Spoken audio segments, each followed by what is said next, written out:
Hey guys, what's going on? Jonathan here.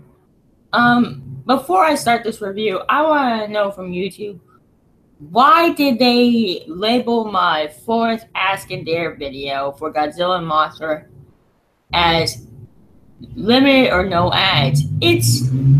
I was doing dares that I have held off on 2 weeks, YouTube. I was holding off on those dares for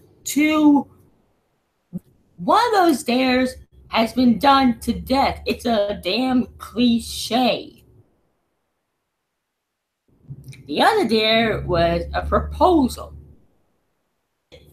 These series on Godzilla I do, they're pretend. They're not supposed to be taken too seriously.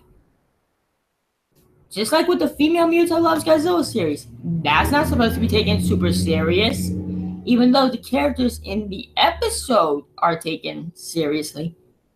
The plot of the stinking episode should not be taken too serious. But now I'm going to review the worst animated adaptation. No. Out of here, Avatar. Out of here, The Last Airbender. You're number 2 on the worst adaptation of an anime. No, that pleasure is for Dragon Ball Evolution. Yes, I have this movie on DVD, but whenever it gets to the part where Roshi talks about the Dragon Balls, Ozaru, and Piccolo, it freezes up, and I have to skip to the end of the film to just avoid the movie freezing, or at least to the next chapter, and then I have to rewind to where Goku gets a Dragon Ball from near lava. But I will give this film one tiny credit. It keeps the Dragon Balls orange, but that is immediately destroyed by the stars in the Dragon Balls moving.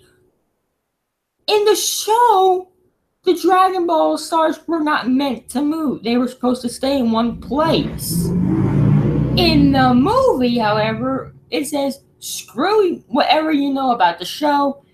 This is not the show. It's its own standalone film. And then it cuts on a cop-out thinking it's going to have a sequel, which I hope to God, Akira Toriyama, you better not have gave it a sequel. Making a Dragon Ball Evolution 2. We do not need to see Baby Gohan.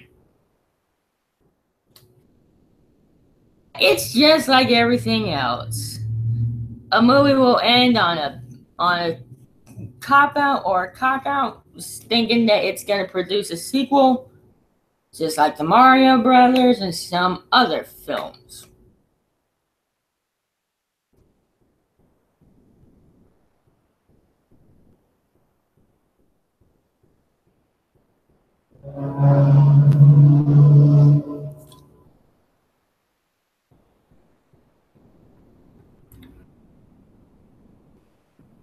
But yeah, anyway, guys, heads up, YouTube Studio Beta is now up and running.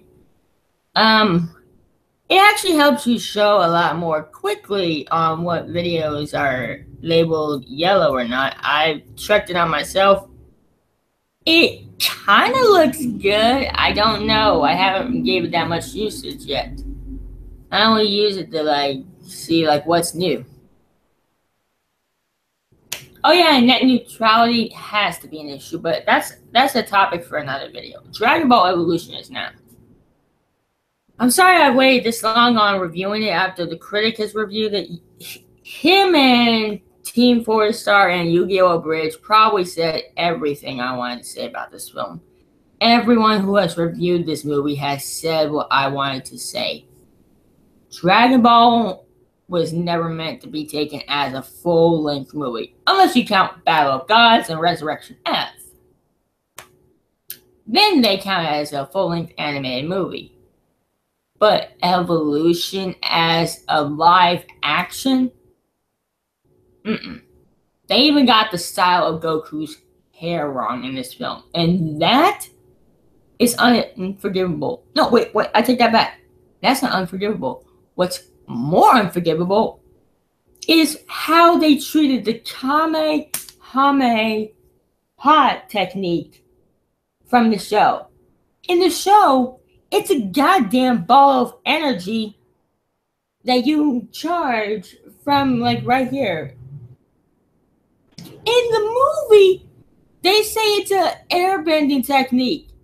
Is this movie trying to copy The Last Airbender, but just slapped the name Dragon Ball on it?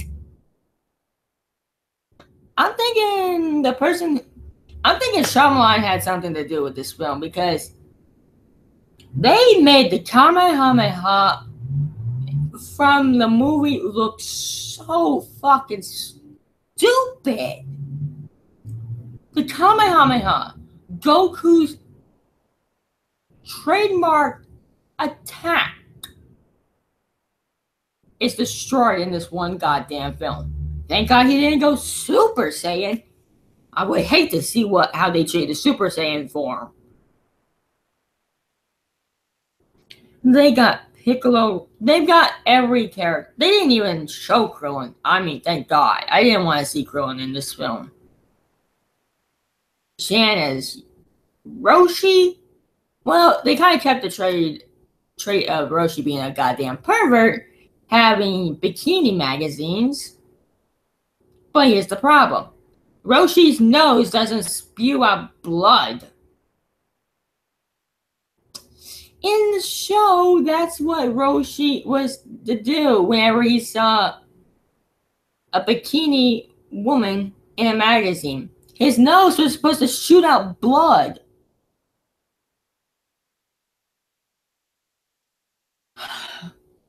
First, it gets one thing right, and then it immediately tarnishes that one thing with the bad part of that thing. They got Bulma right. I mean, they kind of got Bulma right, going to find who took her Dragon Ball or Prometheum orb. It's a fucking Dragon Ball. And then they call it a Dragon Ball energy locator. Dragon Ball energy, DBE. I like that. You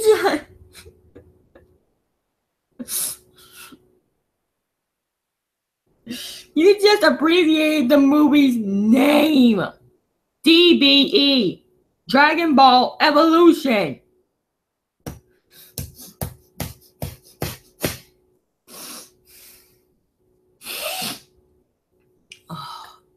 And in the show, Bulma called it the Dragon Radar. Dragon Radar. Ow, I just gave myself a goddamn headache. Oh, and you're wondering, like, why you can see my veins, like, right here? I have no clue. For some weird reason, I've been able to see my veins. See, like, right here, you can see them. That's weird. I'm only 24, and I'm able now to see my own veins. Earlier in my life, I could start seeing them earlier. See? Even without me twisting my arm, you can still see it. You can, like, see the bone. Yes, I'm eating well. But for God's sakes, can Dragon Ball Evolution get at least one thing correct? The answer is no. They couldn't even get Shenron correct. He's supposed to be green and ask you like this. You have gathered the 7 Dragon Balls. What is your wish? Your wish has been fulfilled. Farewell. They couldn't even fucking get Shenron correct. I mean, that grants wishes. But here's the one thing they got right out of Shenron, that they brought Roshi back to life. Like I said, it's one thing right and then one thing completely wrong. Shenron doesn't look as long like in the show. And trust me, I've seen all of this. I've seen from Dragon Ball Z all the way to GT, Shenron is a long green dragon. In this movie, they make him like this long and all yellow, and he doesn't even say a word. He roars like a dragon.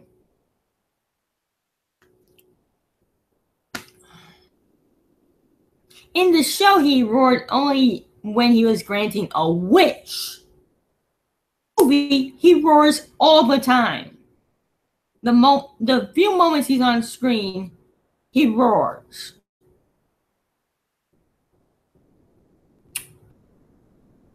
Is a complete insult to the Dragon Ball fan base, the Dragon Ball Z fan base.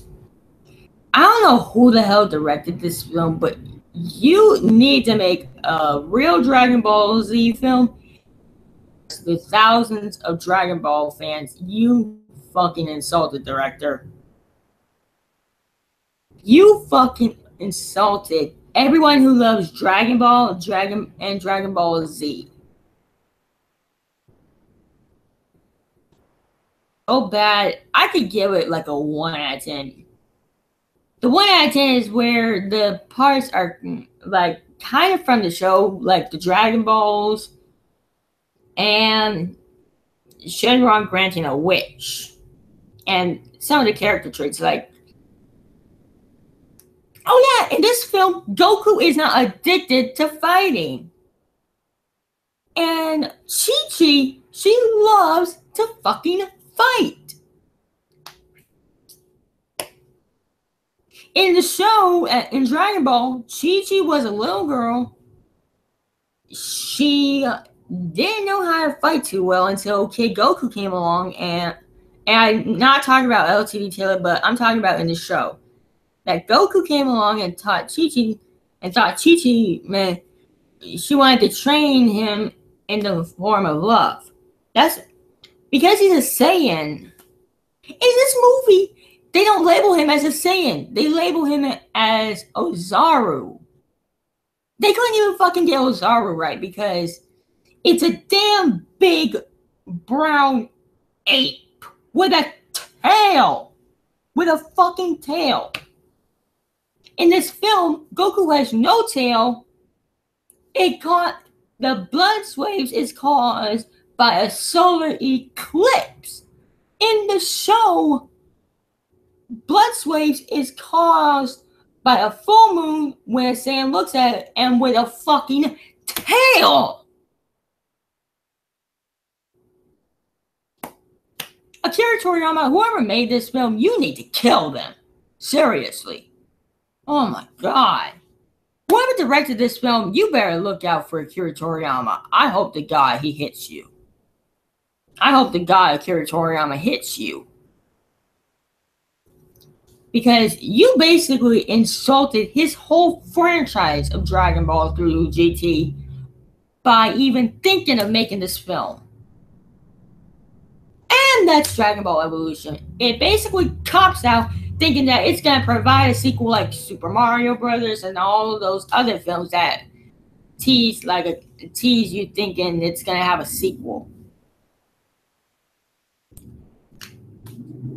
I'm Jonathan McCollum. I remember, so you don't have to.